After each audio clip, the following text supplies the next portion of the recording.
How are those conversations going? You told us earlier you speak with him weekly. What's sort of the details of those conversations? Just how we're going to approach our opponent, kind of a game plan. That's it. Okay, and then your thoughts on Jake Luton's performance today? I thought it was a tough day for him. Was there anything that you can put your finger on as to why it was a tough day for Jake from what you saw? Probably a little bit of everything. You know what I'm saying? I mean, we're playing a good defense. They're mixing it up a bunch, and pressuring us, and so there's a lot of things going on out there. So it was a tough day. Thank you. You're welcome. Let's go to Mark and then D-Rock. So they do that to a lot of quarterbacks, let alone rookie quarterbacks. How much of that did you expect? And was there a point where you honestly considered switching to Mike Glennon? Yeah, I mean, they were doing, a lot. I mean, they've been doing it against everyone, and I kind of went back and forth for a little bit. I mean, truthfully, I was just thinking to myself, hey, listen, do we keep him in there? And you talk about getting experience. Is that going to get experience? And then is it good enough, or where we are? But I think during the week we'll evaluate it. I don't think I'll have an answer on Monday. When I get asked a question, but I think as the week goes, we'll take a look and see what we can do. What's the best thing for our team? All right. Thanks, Mark. Let's go over to D-Rock and then Gary Smits.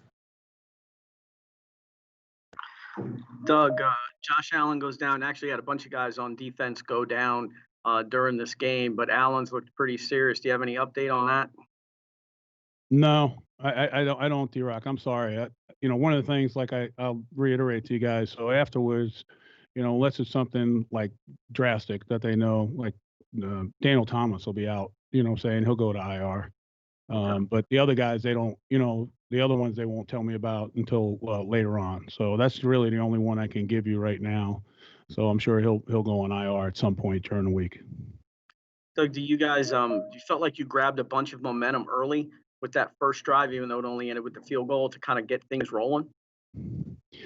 Yeah, I felt like we came out, we were able to drive the ball. We fell short, we kicked the field goal. I tried to steal a possession, with the onside kick. And then all of a sudden, we hold them and they miss the field goal. And then, then it's kind of a battle, after that. We got our hands on, 3 balls in the first half. We got the 1 pick, at the end of the half, but, we could have had a couple others. They got their hands on 2 and made 1 pick, for them. I thought the, key thing was, in the red zone, the tip ball, we had an opportunity to get points there and go in and really, would have made it close. And, guys that got out there, we got some penalties that gave them, some big plays, and, they were able to take advantage of it. I mean, it was a hard-fought game. I thought at times we stopped the run well, but at times you saw that we were in position and we just couldn't make the tackles. So, it's not, like I keep saying every week, it's not from a lack of effort. And, I wish I can do a better job for these guys. And that's what I told them after the game. Thanks, Derek. Let's go to Gary and then Gene Burnett. Yeah, Doug, you came in shorthanded in the secondary with the injuries at the corners. At a certain point, with Daniel's big play at the end of the half and going into the third quarter, did you feel good about how the guys you did have out there were playing?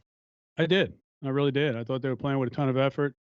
I thought that, Ben made some really great throws and they made some really good catches, I thought we were, contesting, some balls, like I said before, we got our hands on a couple. We couldn't come up with, the turnover.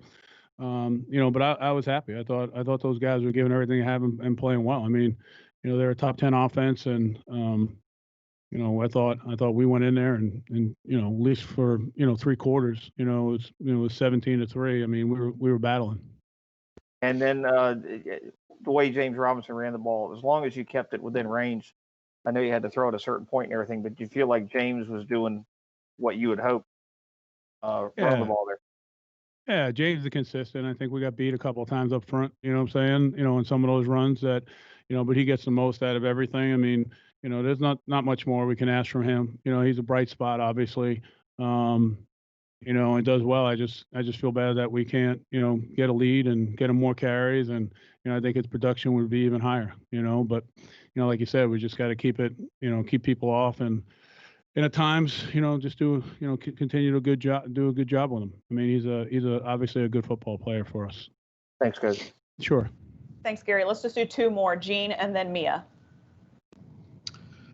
Hey, Doug, could you just talk about what you feel like you can do for the remainder of these last 6 weeks? Obviously, I mean, this is brutal. You got the long losing streak.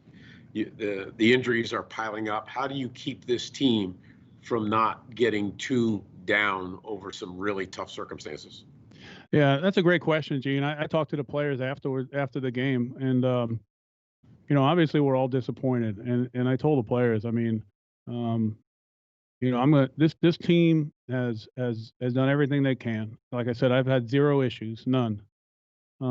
Everyone comes to practice. Everyone works hard. Everyone supports each other. It's the record's obviously bad. I get that. I wish I could do something for them, but they're close. I mean, they're gonna play for each other, and the coaches and the coaches are gonna coach, and for lack of a better term, we're all gonna make sure that we do our job. But I think there's something in there with these guys. They care. I mean, you can tell. I mean, you don't play like they're playing, if you don't care. And like I said before, I wish I told them. I mean, I told them after the game. I said, hey, listen, I said I love this team, and I do. I really do. I mean, when there's an appreciation, despite the record, and everyone can say what they want, and I'm not trying to defend anything, but there's some type of an appreciation for when, you get hit with all the adversity that we're getting hit with. You know what I'm saying? And you have a bunch of young men in that locker room, and they're young guys, and their resiliency, is really starting to show, and it'll continue to show. I really believe that, for the remainder of this season. And it's not a credit to me, what I'm saying? It's a credit to the locker room, because that's the one thing you can't really control as a coach. You can control practice times, you can control scheduling, you can control a lot of things, but you cannot control, the heart and the soul of what goes on in that locker room. And it's such a fragile part, what I'm saying, of what we do as coaches and players. No different than with the coaching staff. So I believe this team has it. I think that, whatever happens in the future, these types of, situations, they'll put a callus on some guys. One quick follow-up, Doug. You sound much more concerned about the players' welfare than you do whatever the future might hold for you.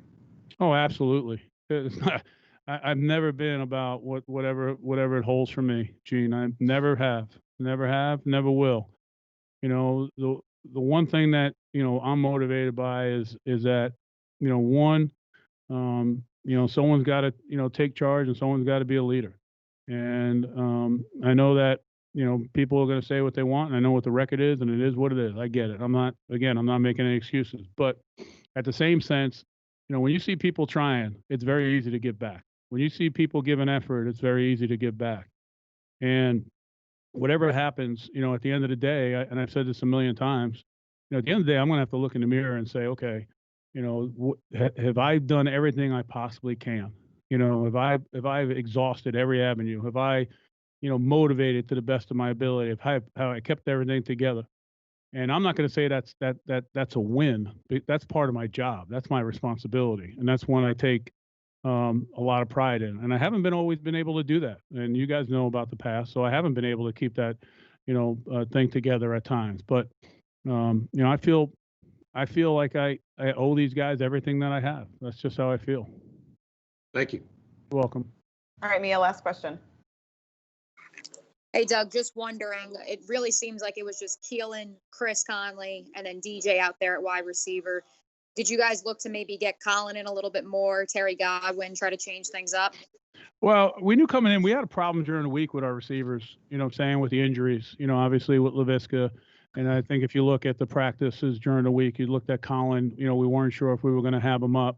And we knew going in that we were probably going to go and be heavy with the three receivers. So I think a lot of that really depended on how the week goes. We just wanted to make sure that we were backed up in case we had any injuries, knowing that hey, if Terry came in or Colin came in, at least Terry was healthy, because we talked during the week of whether going with 4 or 5. So, Colin said he was ready to go. I trusted him. We put him in there. and then we just had Terry up there just to make sure that we were okay. So that was more of what happened during the week. And then kind of building off of that at the tight end position, obviously we knew you'd be without James. Tyler, what is his status at the tight end position? And then what did you see from Ben and Eric today? Well, Ben's been playing a bunch, so I have no issues with Ben. I mean, he's done you talk about someone. I mean, North Dakota State, and I think it was an ex-quarterback started, and he might have been a walk-on. I don't even know. But all of a sudden, he makes the team, and and really came close to being on the roster early on, and then really showed a lot of promise when we flexed him a couple of those games, and from his ability to block, and he can run well enough at that position. I really like him. I really think that he has the potential. Again, I'm not going to go too far, but he has the potential to be a guy that plays for a while. I mean, he does a nice job. Eric came in. We flexed him. Put him on the roster, and I just wanted to take a good look at him. He's a guy that can run. For the F position. He's done some really nice things in practice, so we wanted to bring him up there. I think of the day, I think Tyler did a nice job. We had him open on the seam. We kind of overthrew it, a little late from Jake. Made a nice play on the sail route. So Tyler's a solid player. Done a nice job.